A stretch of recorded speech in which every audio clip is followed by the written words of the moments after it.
Nasa 700 mga cyclist ang dumayo sa Tagaytay City para sa pagbubukas ng PhilCycling National Championships nitong Lunes. Ang kabuang detalye sa ulat ni Rafael Banderel.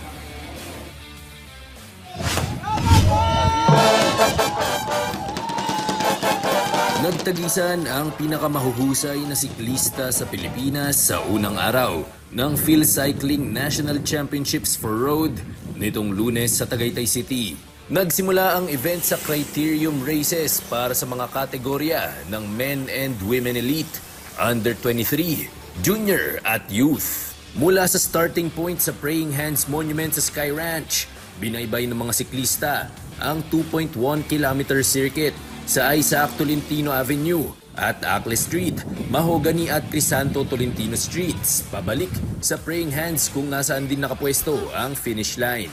Hindi lang mga medalya ang nakasalalay sa National Championships ngayong taon dahil ito rin ang magsisilbing pagkakataon ng national team para suriin kung sino-sino nga ba dapat ang bumuo ng pambansang koponan.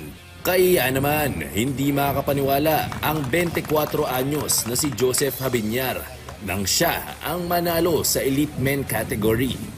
Tinapos ng Tubong Pagsanhan Laguna ang karera sa loob ng 35 minutes and 42 seconds. Ika ni Joseph, pangarap talaga niyang mapabilang sa national team at lumahok sa international competitions tulad ng paparating na Southeast Asian Games sa Disyembre. Tumatakbo po sa isip ko noon na magiging national team po, ganun. First time po, yun po, sobrang siya po.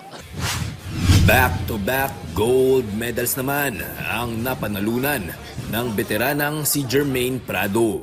Tinawid ng 31 anyos na siklista ang panapos na linya sa loob ng 36 minutes and 24 seconds.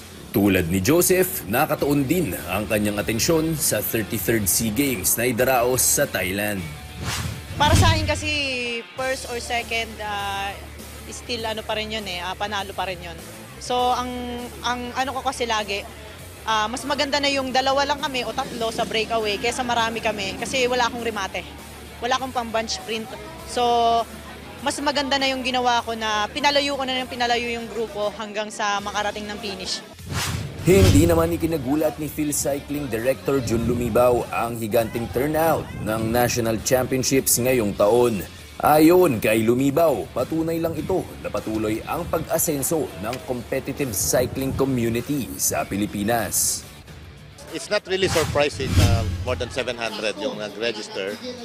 That's how big the cycling community now is in the Philippines. When I say cycling community, yung mga competitive cyclists from 12-year-old, 13-year-old, hanggang 39, 40 years old. So it's really, we did so much to accommodate all of them. But we can only accommodate that much. Simula ngayong Martes hanggang sa katapusan ng linggo, magpapatuloy ang mga karera dito sa Tagaytay City para sa iba't ibang mga kategorya ng road bike. Magtatapos naman ang naturang event sa Biyernes, huling araw ng Pebrero. Mula sa Tagaytay City, Rafael Banderel para sa Atletang Pilipino, para sa Bagong Pilipinas.